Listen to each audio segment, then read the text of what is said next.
Hi everybody, it's Dara, and I talk about how to live a life that's clean, clear, and bright pretty much every day. And I'm so excited to be with the person who's probably helped me more than any other person. I am so delighted to introduce Dr. Habib Sadeghi, who is so many things. And if I had to sum it up, I'd say you're a doctor of healing the body through the heart and spirit and guiding us to understand that we have the power to heal ourselves. Mm-hmm. Is that good? Absolutely. Okay, good. Yeah. There's so much to talk about. I'm beyond excited. The main thing that we're going to talk about is The Clarity Cleanse, which is Dr. Sadeghi's latest book. Thank you. Which you can get. We'll post the links below. And so this is just an invitation to hear everything and anything you want to say about the inspiration for the book, and namely the cover, because I'm kind of intrigued. So it's up to you, and I seriously love you. Like, you've changed and helped my life.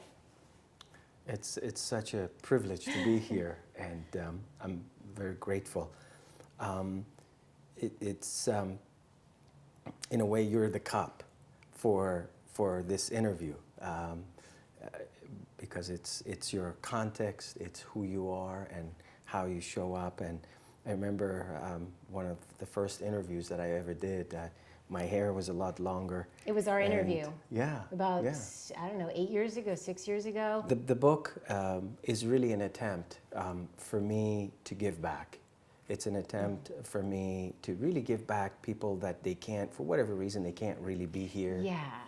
And I feel that I am really the byproduct of a particular line of energy and healing that started with my own woundedness and journey, second year medical school.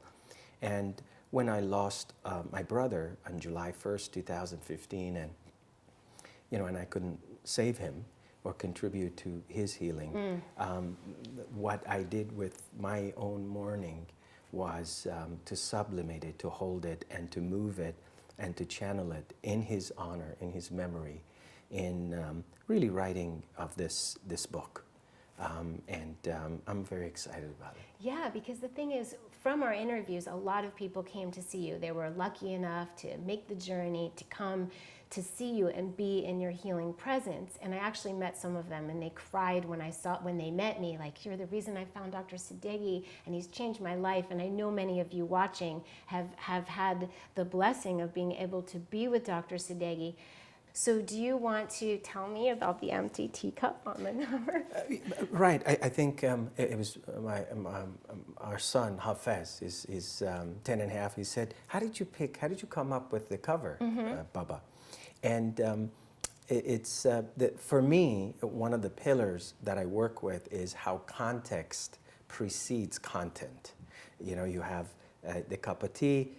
We could get you the most expensive tea bag from Mongolia or China, and I can get you the most balanced pH alkaline water, and I can heat it up. But if there is no place to hold it, there's no interaction, there's no magic. And I feel like, especially maybe more so now, given the zeitgeist of what we're working with, it's really the cup that's important. The vessel, the cup. Vessel, the cup, the wounded, if you would, the womb. And so the book was an attempt to accentuate that and to bring that forward. And that's really the sacred feminine. It's every man has a sacred feminine. Every woman has a sacred masculine. It's really that place inside that we hold. By the way, I would come to see Dr. Sadeghi, and he'd say, how are you? And through the years, I learned not to say, oh, my this hurts or that's happening. I would go, well, in my relationship, this happening. And he'd go, well, this is showing up in your blood, you know? So these human connections that you're referring to and the beautiful words that you've always used with me, they hit home, they ring home, and I almost have never forgotten any of the most poignant things that you've said to me. So the fact that you're giving your words here, words like womb and vessel and cup, I'm enchanted. Like, what can we know? What more can we know about that? Yeah, it's really that the book is an invitation. we had to go through, 4 physicians had to really go through and make sure that what I was saying was true. Was true. Because the And healing aspects, that the they healing seemed aspect. unbelievable. Right, Okay. right. And I know that briefly before the interview we talked about it. These are my medical part of my medical records from City of Hope. And it's just fascinating, you know, to go through it and to see this gentleman with embryonal carcinoma and vascular invasion. Wow. That's the medical jargon of the cancer has spread through the vessel, through the blood. Wow. Has roughly 70% chance of micrometastasis. Which In other means words, what? that only has 30% chance of survival. Wow. And What year was this? This was 1997. Wow. And Wow. you know, to go through this, the recommendation, you know, retroperitoneal lymphadenectomy, they cut you from the pubic bone all the way to the xiphi sternum. It's a 16-hour procedure. They were recommending necessitate approximately 4 cycles of platinum-based chemotherapy. Wow. None of this I did. I'm not advocating that is for everybody. Obviously, Right. you know, I'm a medical doctor. I have prescription. I recommend. There's a lot of Right. beauty and healing into that. But at that time, for me, that seemed very drastic. And what I did was, the first thing I did was I created my own cup. I took some time from medical school. I started traveling, and I really reflected, and I started noticing the lies that I was told. Look, I in have medical chills. school, I have chills. I mean, literally every week, when you're a medical student, you memorize a phone book. Yeah. And then you take a test, and then the next week it's another phone book. Right. It's memorizing, and it's not necessarily the truth. You know, which is what you really are about. The lie for me was that the mind and the body, they're separate. Right. Right. They're separate. I mean, Right. once I realized through my travels, through some of the, you know, really studying some of the more systemically based medical treatments, it just shifted and changed everything for me, of how I was feeling about myself, some of my own, some of the traumas, some of the aspects of my own biography was dictating my biology. Right. You know, that was really the beginning for me. That is very powerful. It was dictating your biology. Yeah. The past, or things, or traumas, or things that happen, and cracks to your vessel can dictate your biology. That is where you and I connected, certainly immediately. Like, I knew I had contracted the thyroid disorder because I wasn't able to communicate. And I gave up one day, and that's when it slowed down. And it's fascinating to me that if we pay attention to the butterflies in our stomach, or the headache, like, or the pain in the neck, where is it coming from? And so you follow medicine, or you do things that balance the body. Yes, yeah. It's one of the things, and I talk about it in Clarity Cleanse. This is a particular case that I mention in the book. And it's a young lady, for now let's call her Jackie, that she was diagnosed with tongue cancer. And her diagnosis was made literally the Friday that her divorce finalized. Wow. And you know, and when she came in, she flew in from Austin, and she came in, she said, look, I'm young, I have an 11-year-old daughter, and they want to cut out my tongue completely. Wow. And, you know, and I've heard so and so, and I need help. Part of that was to just really listen. And I remember one of the first sessions when I worked with her, there was so much anger that came out, because what had happened was that in the context of her relationship, something had occurred where instead of speaking the truth or verbalizing, she started biting her own tongue. You bite your tongue. And right? that was the side. That was the Wow. and actually chronic microtrauma is one of the causes of tongue cancer. Most people don't realize it. Chronic microtrauma. Microtrauma is tiny little traumas that when you keep So biting she your own tongue. literally bit her tongue. She literally bit her own tongue. Fascinating. And their story is in there. Something had occurred. She had a fallout with her husband, and one of the things that it kind of led into her biting her own tongue. Wow. And for me, right in here, in this space, I started working with her, but she was screaming so much that I actually invited her, and we went outside behind the center so that she could release some of this. Yeah. Over a period, when we worked together, when I actually checked her blood, and then by the time she went back, the tumor had shrunk enough that they could do the resection, and then to take some of the muscles from her non-dominant hand, and and she has a full life. That's gorgeous. Life. That's where, like, I love Dr. Sadeghi for many reasons, but it's not like he's saying no allopathic no. You're saying yes, we'll use that, but first we're going to do this. Right. We're going to work with this with what we can, and the first thing is finding out why we contracted the illness or the dis-ease in the first place. Brilliant. And it becomes our body's beautiful gauge to go in a different direction. So we bless the part of the body that is giving us the word. That's right? exactly right. So for me, and I'm happy to share this because many people, I don't know how many, have Hashimoto's or hypothyroidism or some blockage in this area. Yeah. And for me, it was because I kind of tried to communicate in my marriage every way I knew how, and I wasn't being heard, I was being dismissed. And I remember just standing there giving up one day. Just gave up. I'm like, I gave up. And that's why my thyroid slowed down to the point where it was. And there are many ways that we literally bite our own tongues. Autoimmunity. You talked about Hashimoto's thyroiditis.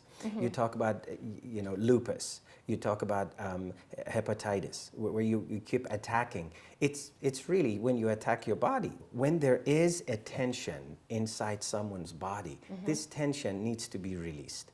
When I saw you outside, oh, Dara, I get excited. I get to verbalize it. Yeah. So there is certain tension that develops, and then there is a release. Yes. Now, when you are, let's say in your case, when you're in a dynamic of a relationship, and there's something that you want to be part of that conversation, you want to be heard, but the quality of listening, for whatever reason, is not there, then you're sitting with this chronic micro-trauma. You literally are biting, attacking, chewing, eating your own thyroid. Right. That's Hashimoto's thyroiditis. It's really autoimmune thyroiditis, where you keep attacking your own thyroid.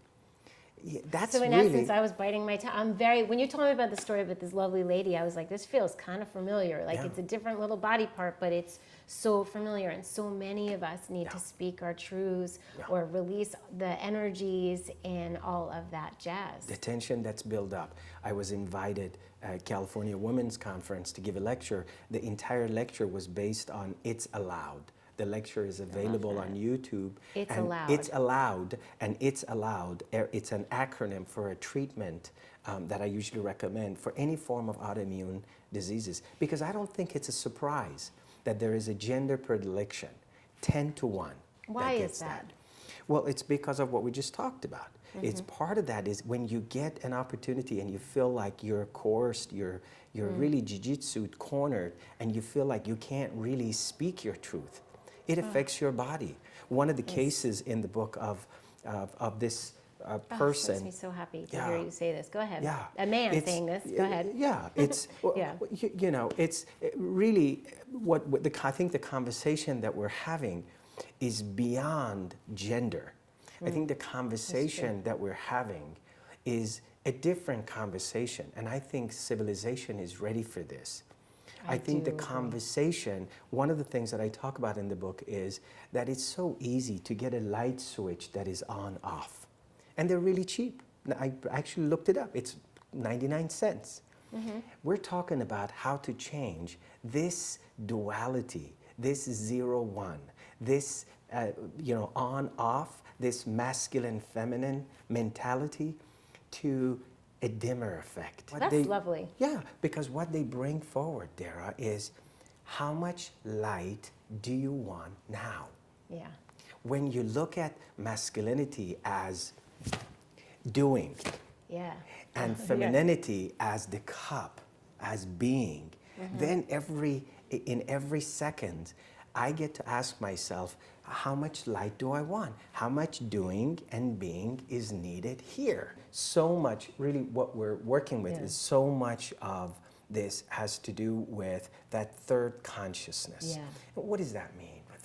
Where does that What third does that consciousness? mean? Look, when Dara shows up, let's say as a patient, and I show up as, let's say, as a physician, what gets developed is what's referred to as a metaphysician, a physician that's beyond ordinary. That's where healing occurs. And that's not specific to just, being a doctor. That's really in every relationship. You see, when someone comes in, whether in the embodiment, it doesn't really matter what the embodiment is physically, it's the consciousness. It's the consciousness level. Are you focused? There are people that they're feminine, but they're just so masculine in their way of being. And they're wondering why they don't get pregnant. And they're wondering why they can't attract their soulmate. Right. It's beyond that. The conversation is not really about 0-1. The conversation is about, can we really do this switch? Can we change, the light switch inside? It's a dimmer effect. It's such a good practice because in this day and age where as women we are stepping into our masculinity in certain ways and it feels really good. Like you don't want to give that up. Right. And then you kind of got to dim it on back when you go home, or the man who is, it's interesting to me. It's such a beautiful way to put it. I love that. Yeah. It's not so black and white. Yeah, that's exactly the point. Yeah. That's exactly the point. And, and people come in, they come in with this particular malignancy, stage 3, stage 4. And I can't tell you how heart-wrenching it is to sit across from someone and they told them that, statistics says that you're gonna die. The statistics says you have 6 weeks. Kind of what happened to you, look, it's right? right there. It's happened to you and you don't want to do that to anybody else. The words are like so important. Words are everything, Dara. Words are everything. Words are everything. Everything. Look, the reason that I wrote the book, the reason we're doing this interview, the reason you're here, It's words. It's They're like food. That's what separates us from other mammals. Because by creating this phonation, then we can create meaning. We can create a consciousness. We can create a whole world. If we really sit down, if we really think about it, right? Yeah. Regardless of where these thoughts are, we create neurotransmitters. We actually activate, this has been proven. We've done functional MRIs. You activate certain neural pathways, they produce chemicals that now we know as neurotransmitters. Serotonin, melatonin, histamine to some extent, adrenaline, What they do is they create feelings. And then these feelings upregulate our hormones, testosterone, DHEA, estrogen, It's so progesterone, amazing. growth hormone. Yeah. Then These hormones, they create longer lasting feelings that we call emotions. Yeah. Yeah. And then these emotions, they sit around. They sit around. And they fill up the cup. And we start hoarding these emotions. Oh, he said that. Oh, she said that. Oh, I can't believe he did that to me. And these people come. That's what they come in They with. come in. This is yesterday. I did. I swear to the life of both my kids. This is yesterday. The lady from Germany comes in. She comes in because on the right side of her breast, she has recurrent abscess. And she's been everywhere and no one can figure it out why. Now watch what happens. I sit down, I keep asking what actually occurred behind the first episode of abscess, which was a week and a half after she had a conversation with her father because she realized that he had done some inappropriate things when she was young that she had repressed. Wow, wow, wow. Watch. No, why the right side? Why the right side of the breast? The masculine, because of the laterality. That's one of the things I love about you, because you're brilliant and you get that there is a laterality to the body. I don't have the words that you have. I just kind of get the feeling. Like, I don't know if it's laterality. I know the right side is the masculine and the left side. And when we hurt ourselves or we have something go on, it's our body crying out to shed light, to bring it to the light, which is what you do. You bring it to the light.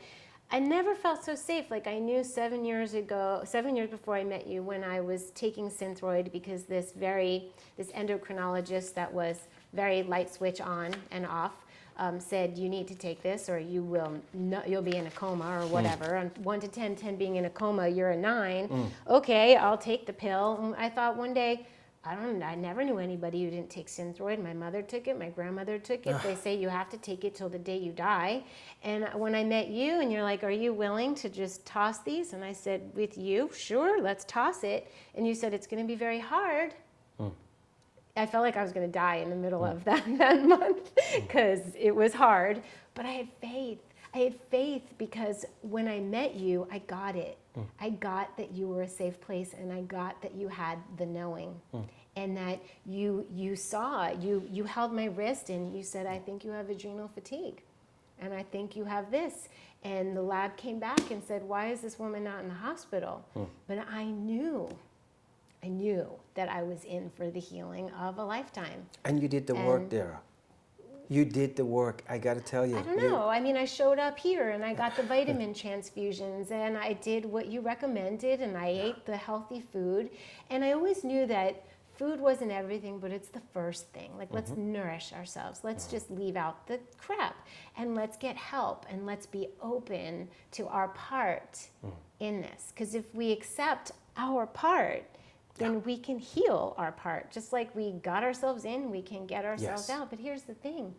It's like food, whatever. It's these emotions and the words that fascinate me, because no matter what happens, I could be eating the most perfect diet in the world, but if I'm rigid or I'm stressed or an outside influencer comes in and throws me off whack, guess what happens? The thyroid is my little weak link, right? Like, it's where it shows up. But it's, we have the gifts. You gave me the gifts. You actually confirmed the knowledge that it's all in me, up to me, what's going on here and relationships. Absolutely. You know, I love medicine. When it comes to trauma, yes, but when it comes to chronic diseases, we failed. And I think the track record and the iatrogenic diseases and mortality and morbidity that we have, it speaks of that. Right. The conversation that we're having is not about this is good, this is bad. Right. The conversation is about, listen, you as a patient, you're part of this. I could have easily said, okay, you have more acronym behind your name, you have your white coat, I'm a second-year medical student, okay. But somehow, and I really, thank goodness. that 26-year-old courageous being, I didn't have a Dr. Sadeghi back then. No. That's really why I wrote the book. Yes. To give back. I feel like you're planting the seeds and it's growing, right? More physicians are waking up. Is that true? Absolutely. Absolutely. And really part of the Love Button global movement. Tell us about that. Yeah, it's a grassroots effort of giving back, and we were very lucky. It just really warms my heart. Coldplay, they distributed over 6 million love buttons all over the world as they toured their last concert, head full of dreams. That's so beautiful. I think I saw a photograph of him wearing a love button, and it's reaching out. It's like, it's bigger. Yeah. And that makes me so happy. Yeah. So you can read the blurbs from Demi Moore and Anne Hathaway and Jessica Chastain, and I love all these people, and Gwyneth Paltrow wrote the foreword, and Goop did the publishing, and you know, all these people who love Dr. Sadeghi, he doesn't treat anybody like different than anybody else. We're all love. So this is a way to like understand more. I'm ready for a cleanse. I think we are all ready for the clarity cleanse, don't you think? Absolutely, absolutely. I think given the givens, this was really a humble way of contributing and saying, look, before looking for the right content, before looking for the perfect tea, let's clean up the cup. Because the cup is really everything. The cup is the future. The cup is that womb, that uterus that gives birth to a new way of being. Right. Right. You clean up the cup, so whatever healthy, happy things you put in it, there's a home for them. Yes. Otherwise, they're going to end up on the table. There's so much to talk about. Like, I want to know everything. I want to know how you got this far, how you reach so many people, how you are helping so many people, how you stay present with each and every person, and how you still have a life and a family, a beautiful family. Yeah, it's a practice, and just how do you do it? Yeah, just like you, just like me. One of the things, you know, you may have noticed that the parking lot has spaces. I'm very clear with those spaces, and I do not overfill myself. Right. So the time, you know, for myself, for self-care, the time for my family, the time for patient care, the time for mentoring, the time for writing, it's really compartmentalized, and I honor that. Because one of the pillars that I work with is structure precedes function. If there is no structure, there is no functionality. If the door doesn't have hinges and one side of it doesn't stick to the wall, the functionality of it being a door, we lose that. Do you have that naturally, how to keep structure? Is that something you can pass on in another book or another video? Like, I think that's A lot of the techniques I've really included in the Clarity Cleanse. Okay. And the website beingclarity.com, the intent is it's to really contribute that. A lot of people ask us about parenting and so forth. My beloved Sherry, I love Dr. Sammy. Yeah, that's hopefully the next book. She's It's amazing. Clarity in Parenting that she's working on as a pediatric dentist, orthodontist, and she's brilliant. She's really Jada, brilliant. yeah, I went to see her, and brilliant. Like, changes children's faces for the Yeah. better through her work. Like, Yes. it's extraordinary. Yeah, to use something and really paying attention and not wanting to force I love her. every single jaw to look certain way, because everyone should look that way, and really bring that compassion physiologically and structurally. Yeah. Where do you want them to look website-wise? Being Clarity? Beingclarity.com is the website where we're going to have newsletters, and there is a manual that we also have, which is really going deeper. It's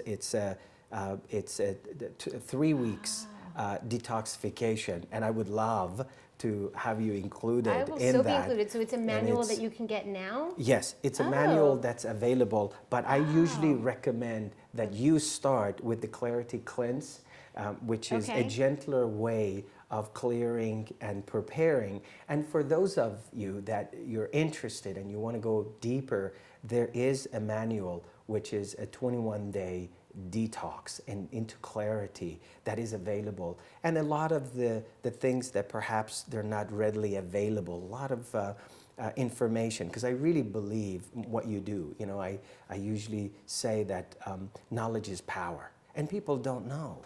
People need to know. They need to know. People need to know. And that's they what deserve that to is. know. Yes. They deserve to know. For free, every day, all day, with the help, with guidance, with their next door neighbor. And if you don't have a next door neighbor, that's why I started this channel, because, or my YouTube channel, is because you may not have a Dr. Sadeghi next door, or a Dara, or a Lisa, or any one of, or Lucia, or the lovely people who are filming us right now. We're a family, and so we get to like tap into our family by reading this, by doing the manual, and I'll do it on the channel. I will do the cleanse and share. It's my pleasure. I would jump and drop everything like I did to come here and be with you at any time, and to share the magnificence of the truth that you are imparting, because that's just the bomb.